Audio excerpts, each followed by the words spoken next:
आह, आह, छोड़ दो मुझे, प्लीज जाने दो मुझे।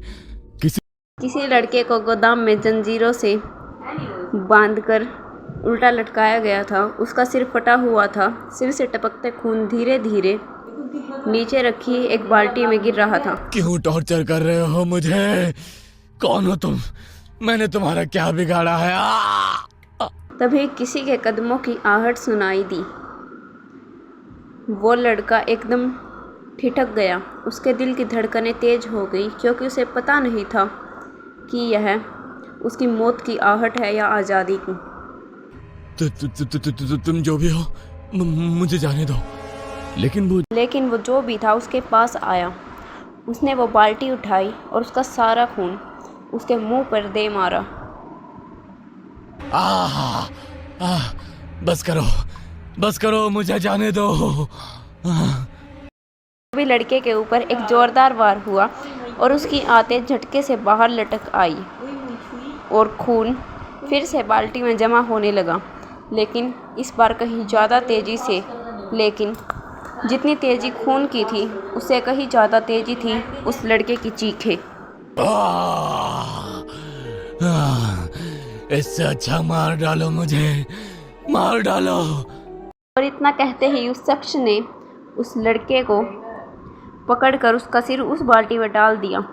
कुछ देर झटके खाने के बाद उसका शरीर शांत पड़ गया और अपने ही खून में डूबकर मौत हो गई। 2 रात बाद की बात है।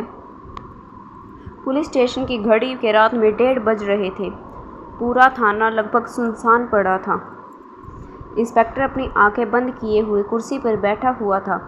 बगल में 2 हवलदार कुर्सियों पर सिर टिकाए खर्राटे मार रहे थे। तभी किसी के तेज कदमों की आहट आई। इंस्पेक्टर चौकन्ना हो गया। उसने इधर उधर देखा। तभी एक लड़की हड़बड़ाते हुए अंदर दौड़ती आई। अरे क्या हुआ? कौन हो तुम? साहब, मेरा भाई परसों मुंबई से पुणे के लिए निकला था, लेकिन अभी तक घर नहीं पहुंचा। अरे घबराओ मत, किसी दोस्त के पास गया होगा, आ जाएगा। नहीं, आप समझ नहीं रहे, या शायद समझकर भी समझना नहीं चाहते। क्या मतलब? मुंबई पुणे रोड पर हर दिन कोई न कोई गायब हो रहा है। क्या आपको पता नहीं? खास तौर पर बस से सफर करने वाले लोग। कुछ बहुत गलत हो रहा है वहाँ, और आप लोग कुछ नहीं कर रहे। हमें पहले भी ऐसी शिकायतें मिली हैं, लेकिन कोई ठोस सबूत नहीं मिला कि यह सब कौन और क्यों कर रहा है। पता लगाने की जिम्मेदारी आपकी है। आपको हर हाल में सच्चाई का पता लगाना होगा। अगर हिम्मत है तो आप भी बस में सफर करके देखिए। ठीक है, मैं कल खुद उसी बस में सफर करूंगा और पता लगाऊंगा कि यह सब कौन कर रहा है। इंस्पेक्टर ने अगली रात उस बस में सफ़र करने का वादा किया, लेकिन अभी इस रात का सफ़र तो बाकी था। एक और हादसा होना बाकी था। रात के 2 बजे बस मुंबई से पुणे की ओर निकली। यार चल, आज भी वही रास्ता पकड़ते हैं, शॉर्टकट से जल्दी पहुंच जाएंगे। पर सुना है उसी रास्ते पर लोग गायब हो रहे हैं। अरे फट्टू ये सब अफवाहें हैं। गायब कैसे हो सकते हैं? कहीं रातें रंगीन करने गए होंगे। वैसे भी तुझे पता है, इस लास्ट वाली बस में सिर्फ नशेड़ी ही सफर करते हैं। धीरे धीरे सुनसान सड़क पर बढ़ रही थी। अचानक एक मोड़ पर ड्राइवर ने बस घुमा दी। बस घने जंगलों वाले इलाके में दाखिल हो चुकी थी। चारों ओर अंधेरा था। शराब के नशे में धुत बिल्ला और संजू, जो बस के पिछली सीटों पर बैठे थे। भाई, ये रास्ता तो बड़ा डरावना है। अबे डरपोक, चल जरा हल्का होकर आते हैं। ए ड्राइवर, बस रोक। 1 नंबर जाना है। ड्राइवर ने गुस्से में बस रोक दी। बिल्ला और संजू लड़खड़ाते हुए नीचे उतरे और झाड़ियों के पास जाकर खड़े हो गए। तभी अचानक झाड़ियों में वो हलचल हुई। कौन है वहाँ? अचानक किसी ने बिल्ला का पैर पकड़ लिया। छोड़ो मुझे। बस के अंदर बैठे यात्री घबराकर खिड़कियों से झांकने लगे। संजू ने ध्यान से देखा।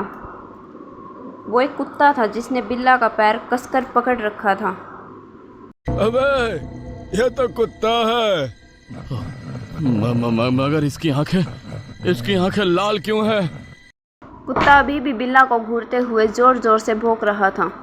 संजू ने किसी तरह उसे धक्का देकर भगाया और बिल्ला को बस में वापस खींचा, लेकिन बिल्ला का चेहरा सफ़ेद पड़ चुका था, उसका पूरा शरीर कांप रहा था।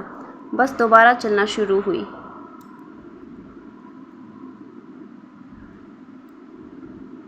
लेकिन कुछ दूर जाते ही फिर से रुक गई। दरवाज़ा खुलते ही एक 22 साल की लड़की बस के अंदर आ गई। अबे संजू, आज तो नसीब खुल गए। क्या माल आया है बस में। अरे भाइयों, आज तो बस का सफर बहुत मजेदार होगा। Shut up. हाय हाय, क्या बात है अंग्रेजी मैम। लड़की गुस्से में खाली सीट देखकर बैठ गई। बिल्ला और संजू उसे देखकर गुनगुनाने लगे। बस चलने ही वाली थी, तभी एक और लड़की भागती हुई बस में चढ़ी। उसके हाथ में पेट्रोल का डिब्बा था। भैया जल्दी चलो, मुझे बस थोड़ी दूर ही जाना है। दरअसल पास ही में मेरी स्कूटी का पेट्रोल खत्म हो गया था। कंडक्टर ने उसे बैठने की जगह दे दी, लेकिन वो उसे बेहद गंदी नज़रों से देख रहा था। हाय हाय, देखो तो सही, एक से बढ़कर एक बढ़िया सवारी आ रही है आज। बिल्कुल, क्या कड़क माल है। ओए, तुम लोग अपना मुंह बंद रखो और तुम आओ, मेरे पास आओ। वो लड़की घबराकर पहले वाली लड़की के पास जाकर बैठ गई। बिल्ला और संजू जोर जोर से हंसने लगे। तभी एक उधेड़ उम्र का आदमी बोल उठा। बेटा, इतनी रात को अकेले घूमना ठीक नहीं। तुम्हें पता है ना, इस रास्ते पर हर रोज कोई ना कोई गायब हो रहा है। गायब तो लोग बस में से हो रहे हैं, आप अपना ध्यान रखें, कहीं ऐसा ना हो कि आप भी गायब हो जाएं। अब तू भी बस में चढ़ गई है। अरे कहीं ऐसा ना हो कि अगली गायब होने वाली तू ही हो।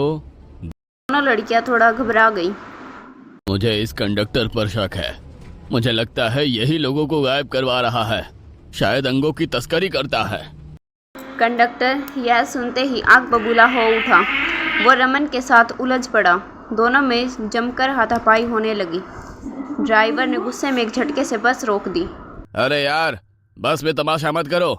वैसे ही रोज नई आफत तैयार रहती है, और तुम लोग। सॉरी। ड्राइवर अपने कैबिन में वापस जाने लगा, लेकिन तभी खिड़की से एक हाथ अंदर आया और स्टीयरिंग को पकड़ लिया। ड्राइवर की आंखें डर से फटी की फटी रह गई। उसके मुंह से आवाज़ तक नहीं निकली। पूरे शरीर में कपकपी दौड़ गई, लेकिन तभी बाहर से आवाज़ आई। अरे भैया, रुके रहना, मैं भी आ रहा हूँ। ड्राइवर ने राहत की सांस ली। वो सिर्फ एक आम आदमी था जो बस के लिए दौड़ रहा था। वो भी बस में चढ़ गया। कुछ देर चलने के बाद वो लड़की उतर गई। बिल्ला और संजू भी उसके पीछे उतर गए। इतनी जल्दी कहाँ भाग रही हो जाने मन? अरे हमें स्कूटी में पेट्रोल डालने का मौका नहीं दिया। बता तो सही, कहाँ खड़ी है तेरी स्कूटी? लड़की ने उनकी बातों का कोई जवाब नहीं दिया और तेज कदमों से आगे बढ़ने लगी। बिल्ला और संजू उसके पीछे पीछे चलने लगे। जब लड़की और तेज चलने लगी तो दोनों ने दौड़ना शुरू कर दिया। अरे भाग क्यों रही है? हम तुझे खा थोड़ी ना जाएंगे। तभी लड़की सीधा एक पुराने गोदाम के पास पहुंची। गोदाम पूरी तरह सुनसान और पेड़ों से घिरा हुआ देखा, था। हमें फंसाने की कोशिश कर रही थी, अब खुद ही फंस गई। लड़की भागती हुई गोदाम के अंदर घुस गई। बिल्ला और संजू भी उसके पीछे पीछे जाने लगे, लेकिन अंदर जाते ही लड़की अचानक रुक गई। भयंकर अजीब तरीके से हंसने लगी। अबे क्या हुआ तुझे? इतनी हंसी क्यों आ रही है? ओहो, अबे हमें पहले ही समझ जाना चाहिए था कि ऐसी मॉडर्न लड़कियां अच्छे मौके नहीं छोड़ती। लड़की ने कोई जवाब नहीं दिया। उसने मुस्कुराते हुए 2 बार जोर से ताली बजाई। ताली की आवाज़ पूरे गोदाम में गूंज उठी और तभी लाइट जली और लाइट जलते ही वो दोनों की आंखें फटी की फटी रह गई। गोदाम में चारों तरफ लाशें लटकी हुई थी। उन लाशों को देखते ही उनके चेहरों का रंग उड़ गया।